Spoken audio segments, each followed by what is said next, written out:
India TV YouTube channel को subscribe करें और बेल आइकन दबाएं।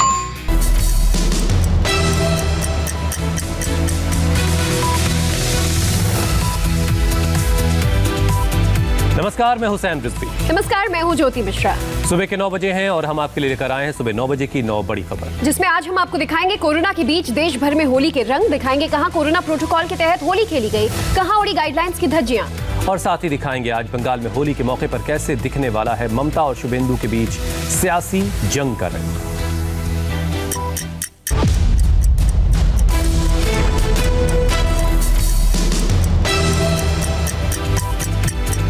नौ बजे की खबरों की शुरुआत करेंगे देश भर में धूमधाम से मनाई जा रही होली की खूबसूरत तस्वीरों के साथ। हालांकि जश्न पर कोरोना महामारी का साया है, लेकिन रंगों की परंपरा का निर्वाह बखूबी हो रहा है।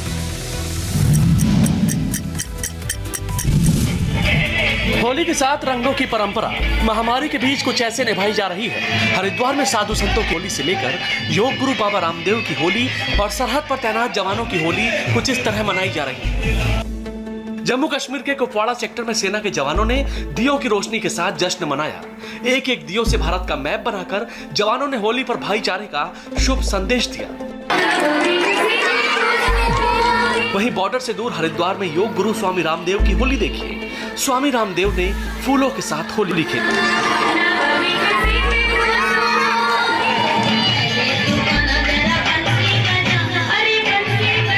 फूलों की होली का रंग कुंभ में भी दिखा, जहां साधु संतों ने रंग गुलाल के साथ फूलों वाली होली जमकर खेली।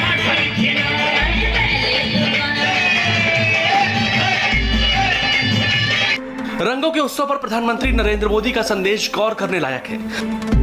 आप सभी को होली की ढेर सारी शुभकामनाएं। आनंद, उमंग, हर्ष और उल्लास का ये त्योहार हर किसी के जीवन में नए जोश और नई ऊर्जा का संचार करे। कृष्ण नगरी मथुरा की होली पूरी दुनिया में मशहूर है, लेकिन सख्त गाइडलाइंस के बावजूद कोरोना को कृष्ण भक्त लापरवाही करते हुए वहां पर नजर आए। बांके बिहारी मंदिर हो या फिर द्वारकाधीश मंदिर, मथुरा के तमाम मंदिरों में लोग कोरोना प्रोटोकॉल को ताक पर रखकर होली खेल रहे हैं। मथुरा में होली खेलने वालों की इतनी भीड़ है कि पैर रखने की जगह नहीं है। सोशल डिस्टेंसिंग तो दूर, लोगों के चेहरे से मास्क तक गायब है। इन तस्वीरों को देखकर लग रहा है जैसे देश से कोरोना का नामो निशान तक मिट चुका है। लेकिन सच्चाई ये है कि सिर्फ उत्तर प्रदेश में एक दिन में कोरोना वायरस के 1447 नए मामले सामने आए हैं। इसके बावजूद कृष्ण नगरी मथुरा में न लोगों को कोरोना का खौफ है, न वायरस की चपेट में आने का डर। मैं फिर अपील करूंगा कि हम सावधानी और सतर्कता से इस बड़ी लड़ाई को, इस महामारी के खिलाफ देश की लड़ाई को, मानवता की लड़ाई को विजयी को बढ़ाने में सभी सहभागी बनेंगे। मथुरा हो या वृंदावन, होली खेलने वाले लोग सरकारी गाइडलाइंस को ठेंगा दिखा रहे हैं और प्रशासन की कोशिशें नाकाम हो रही हैं। बांके बिहारी मंदिर के बाहर की ये तस्वीरें हम दिखा रहे हैं कि मंदिर के बाहर आप देखें तो कितनी भयंकर भारी भीड़ यहाँ पर उमड़ी हुई है। लोग जो है सोशल डिस्टेंसिंग तो छोड़िए, मास्क तक नहीं लगा रहे हैं। कोविड-19 के संक्रमण की ज़्यादा फैलाव ना हो, उसके लिए जो हमारा स्वास्थ्य विभाग है पूर्ण रूप से अलर्ट है। साथ ही साथ एडवाइजरीज जो है हमारी क्षेत्र में, जिले में विभिन्न स्थानों पर पीए सिस्टम्स पहले से ही लगाए गए हैं। जानलेवा वायरस को लेकर कृष्ण भक्तों के तर्क सुनकर आप हैरान रह जाएंगे। बांके बिहारी लाल जी के रंग चल रहे हैं और कुछ नहीं है, कोई कोरोना नहीं है, कोई कुछ नहीं है। भगवान की कृपा है, वो सबको पता है कृपा है, लेकिन अपनी सेफ्टी के लिए आप लोग कुछ मेजर्स कर रहे हैं। यहाँ आके हम भूल चुके हैं जी, सही बताए तो आप। जरा सोचिए, अगर यहाँ भी संक्रमित मरीज पहुंच गया तो कितने लोग वायरस की चपेट में आ सकते हैं। कोरोना की वजह से ये लगातार दूसरी होली है जिसके जश्न के रंग में भंग पड़ा है। पिछले 24 घंटे में जिस तेजी से 68,000 से ज्यादा केसेस सामने आए हैं, उतने पहली लहर में भी नहीं थे। रंगों के त्योहार की रौनक कुछ ऐसी दिखाई दे रही है। मंदिरों से लेकर बाजारों तक चहल पहल तो दिखी। कई जगहों पर लोग कोरोना गाइडलाइंस की अनदेखी भी करते नजर आए, लेकिन होली पर यह अनदेखी भारी पड़ सकती है, क्योंकि होली से पहले देश में कोरोना का विस्फोट हुआ है। पिछले 24 घंटे में सभी रिकॉर्ड तोड़ते हुए कोरोना के 68,206 केस सामने आए हैं, जबकि 295 लोगों की मौत हो चुकी है। कोरोना की सेकेंड वेव पहले से कहीं ज्यादा खतरनाक है। इसे आप ऐसे समझ सकते हैं, सिर्फ 10 दिन में नए केस 30,000 से बढ़कर 62,000 को भी पार कर गए, जबकि पिछले साल फर्स्ट वेव में नए केस 30,000 से 60,000 पहुंचने में 23 दिन लगे थे। महाराष्ट्र के पिछले 24 घंटे के आंकड़े डराने वाले हैं। एक दिन में ही यहां 40,414 केस सामने आए हैं, जबकि 108 लोगों की मौत हो गई। कोरोना के इन आंकड़ों ने महाराष्ट्र सरकार की चिंता बढ़ा दी है। होली के मौके पर कभी न थमने रुकने वाली मुंबई की खाली सड़कें और जुहू बीच पर पसरा सन्नाटा भी इसी बात की गवाही दे रहा है। कोरोना संक्रमण सबसे ज्यादा महाराष्ट्र में तेजी से फैल रहा है और महाराष्ट्र में मुंबई की हालत सबसे ज्यादा खराब। मुंबई में पिछले 24 घंटे में कोरोना के करीब 7,000 केसेस आए, लेकिन लोग अब भी लापरवाही बरत रहे हैं। मुंबई में कोरोना की वजह से नाइट कर्फ्यू लगा दिया गया है, लेकिन दिन में लोग बाजारों में बेखौफ घूम रहे हैं। न सोशल डिस्टेंसिंग की चिंता है और न मास्क लगाने की। नतीजा ये कि लगातार कोरोना का ग्राफ खतरे के निशान को पार कर रहा है। सबसे पहले बात मुंबई की दादर सब्जी मंडी की, जहां लोगों को कोरोना का खौफ दूर दूर तक दिखाई नहीं दे रहा है। भीड़ इतनी है कि सोशल डिस्टेंसिंग तो भूल ही जाइए। ऐसा ही हाल जुहू बीच पर भी नजर आया, जहां लोग मास्क को सिर्फ पुलिस से बचने के लिए गले में लटकाते नजर आए। हालांकि सिद्धिविनायक मंदिर के बाहर भक्तों की भीड़ पहले से कम देखने को मिली, क्योंकि मंदिर प्रशासन कोरोना गाइडलाइंस का सख्ती से पालन कर रहा है। मुंबई समेत पूरे महाराष्ट्र में कोरोना का संक्रमण तेजी से फैल रहा है और अगर अब भी इस पर लगाम नहीं लगी तो राज्य में दोबारा संपूर्ण लॉकडाउन लगाने की नौबत आ सकती है। कोरोना की इस दूसरी लहर में अहम बात यह है कि यह देश के कुछ खास हिस्सों में ज्यादा तेजी से फैल रही है। देश के 12 राज्यों में तेजी से फैलते संक्रमण को देखते हुए आज होली पर सख्त गाइडलाइंस भी जारी की गई हैं। अगर कोरोना नहीं होता, देश के 4 इलाकों की तस्वीरों में रंग कुछ और होता, लेकिन दूसरी लहर में तेजी से बढ़ते संक्रमण ने होली जैसे त्योहार का रंग बेरंग कर दिया है। महाराष्ट्र के 5 जिलों में लॉकडाउन से लेकर पंजाब के कुछ शहरों में नाइट कर्फ्यू का सहारा लिया जा रहा है। मध्य प्रदेश और दिल्ली जैसे राज्यों में भीड़ जुटाने और होली मिलन जैसे कार्यक्रमों पर पाबंदी है। दिल्ली में पिछले 24 घंटे में कोरोना के 1881 केस सामने आए हैं और 9 लोगों की मौत हुई है। बावजूद इसके होली पर मंदिरों में लोगों की भीड़ उमड़ पड़ी है। लोग कोरोना गाइडलाइंस को लेकर जरा भी गंभीर नहीं है। दिल्ली की तरह पंजाब में भी कोरोना की रफ्तार बेकाबू है। कई शहरों में नाइट कर्फ्यू लगा दिया गया है, लेकिन इस दौरान न तो कोई नाइट पेट्रोलिंग है और न ही लोगों के मूवमेंट पर नजर रखने का कोई सिस्टम। ये हालात तब है जब पिछले 24 घंटे में ही पंजाब में कोरोना के 2,870 नए केस सामने आए हैं, जबकि 69 लोगों की मौत हो गई है। एमपी में नाइट कर्फ्यू के दौरान पुलिस की गश्ती टीम मार्केट में घूम घूम कर लोगों को मास्क लगाने की अपील कर रही है। ये हालात तब है जब त्योहारों को देखते हुए सरकारों के गाइडलाइंस क्लियर हैं। दिल्ली में होली पर किसी भी सार्वजनिक समारोह पर रोक है। यूपी में भी होली पर हर तरह के जुलूस और सार्वजनिक कार्यक्रम पर रोक है। गुजरात में भी होली के आयोजनों पर पाबंदी है। नियम तोड़ने पर सख्त एक्शन होगा। मध्य प्रदेश में भीड़ इकट्ठा कर होली खेलने पर पाबंदी है। बिहार में भी पब्लिक प्लेस पर होली पर रोक है। पंजाब में होली मिलन के सभी प्रोग्राम कैंसिल हैं। लोगों से घर में होली मनाने की अपील की गई है।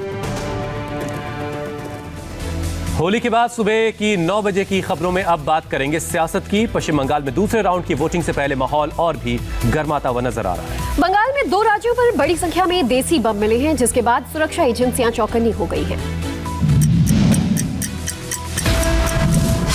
दक्षिण 24 परगना झोपड़ी में 64 बम।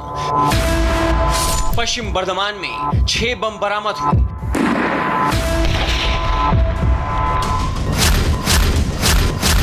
गनीमत कहिए कि ये बम सुरक्षा बलों के हाथ नहीं लगे। बम स्क्वाड ने वक्त रहते ही सारे बमों को डिफ्यूज कर दिया, वरना एक चूक बंगाल की पूरी चुनावी गहमागहमी पर भारी पड़ सकती थी। इतने बड़े पैमाने पर बमों की बरामदगी बताती है कि बंगाल में सियासी दलों के समर्थक किस तरह सुरक्षा बलों के सामने कड़ी चुनौती पेश कर रहे हैं। दक्षिण 24 परगना के कटिपोटा इलाके की जिस झोपड़ी पर किसी का ध्यान भी न जाए, लेकिन यहाँ चेकिंग के दौरान 64 बम हाथ लगे, जबकि पश्चिम बर्धमान के कुल्टी इलाके में 6 देसी बम बरामद किए गए, जो अगर फट जाते तो पता नहीं कितने लोगों की मौत हो सकती थी। बमों की बरामदगी के साथ पूरे इलाके में खलबली मच गई। सुरक्षा बलों ने पूरे इलाके को कॉर्डन ऑफ कर दिया, क्योंकि इतने सारे बमों को डिफ्यूज करना बड़ी चुनौती थी। घंटों की मशक्कत के बाद सभी बमों को डिफ्यूज कर दिया गया। अब तफ्तीश जारी है, ये बम किसके इशारे पर किस मकसद से रखा गया था। बंगाल में अभी सिर्फ पहले चरण की वोटिंग हुई है। जीत का दावा दोनों तरफ से किया जा रहा है। इसके लिए साम दाम दंड और भेद सारी नीतियां अपनाई जा रही हैं।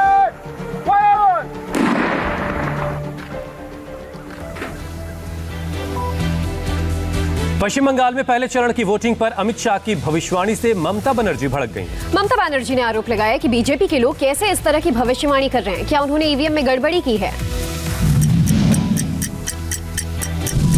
बोलो 30 में 30 ही मिलेगा, तब तो गोल्ला ज्यादा होगा ना।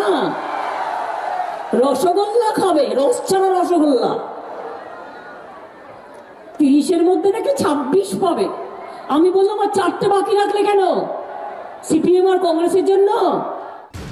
बीजेपी के मिशन 200 से बौखलाए दीदी का पारा कुछ ऐसे हाई हो गया अमित शाह का ये दावा सुनकर कि हम तो पहले चरण में 30 में से 26 सीटें जीतने जा रहे हैं। मैं मानता हूं कि बंगाल में हम 30 में से 26 सीट से ज्यादा भारतीय जनता पार्टी विजयी हो रही है और प्रचंड बहुमत के साथ सीटें जीत रही हैं।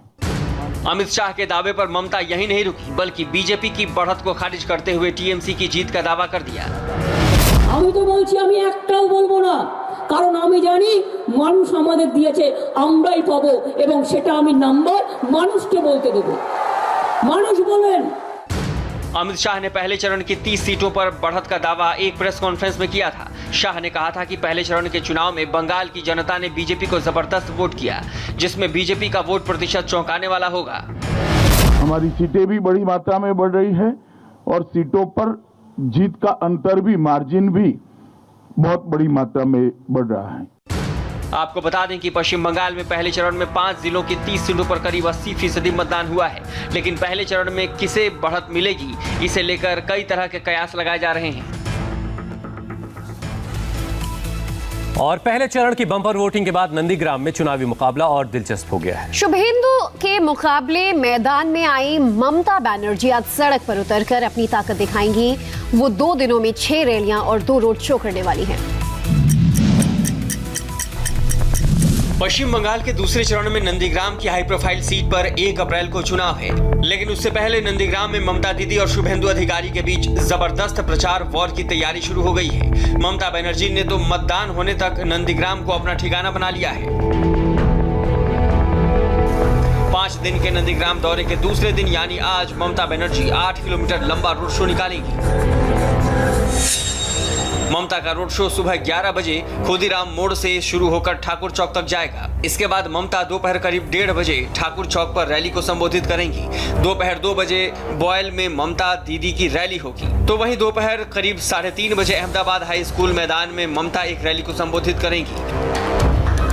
वहीं बीजेपी उम्मीदवार शुभेंदु अधिकारी ने भी ममता दीदी को नंदीग्राम में शिकस्त देने के लिए कमर कस ली है। शुभेंदु अधिकारी सुबह करीब 10:30 बजे नंदीग्राम के बॉयल 1 में नुक्कड़ सभा को संबोधित करेंगे। दोपहर करीब 12 बजे बॉयल 2 में शुभेंदु अधिकारी की नुक्कड़ सभा है। दोपहर करीब 3 बजे वेतुरिया में शुभेंदु अधिकारी की नुक्कड़ सभा होगी। शाम 4 बजे शुभेंदु अधिकारी जॉय काली में नुक्कड़ सभा करेंगे, तो वहीं शाम 5 बजे घोलपुकुर में शुभेंदु अधिकारी नुक्कड़ सभा को संबोधित करेंगे। नंदीग्राम को शुभेंदु का गढ़ माना जाता है और उन्होंने ममता दीदी को 50,000 से ज्यादा वोटों से हराने का दावा किया है। बिहार में होली से पहले हुई 2 शहरों की घटनाओं ने जश्न के रंग में भंग डाल दिया। नालंदा में बस हादसे के बाद लोगों ने उत्पात मचाया तो सहरसा में जमीन विवाद को लेकर ताबड़तोड़ गोलियां चली।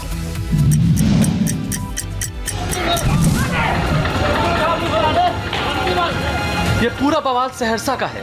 होली से पहले 2 गुटों के जमीनी विवाद में जमकर बवाल हुआ।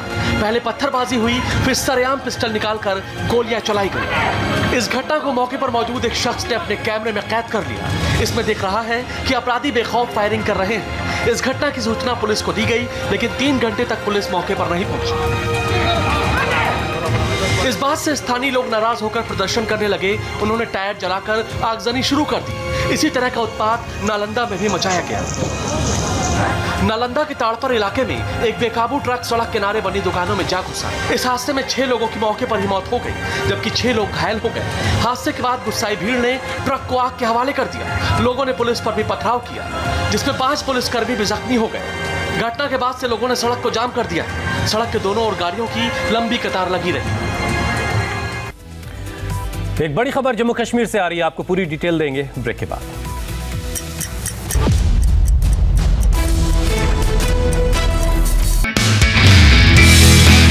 नमस्ते, मैं हूं मीनाक्षी जोशी। वीडियो और खबरों से अपडेट रहने के लिए India TV YouTube channel subscribe करें, बेल आइकन दबाना ना भूलें। जुड़े रहें इंडिया टीवी के साथ।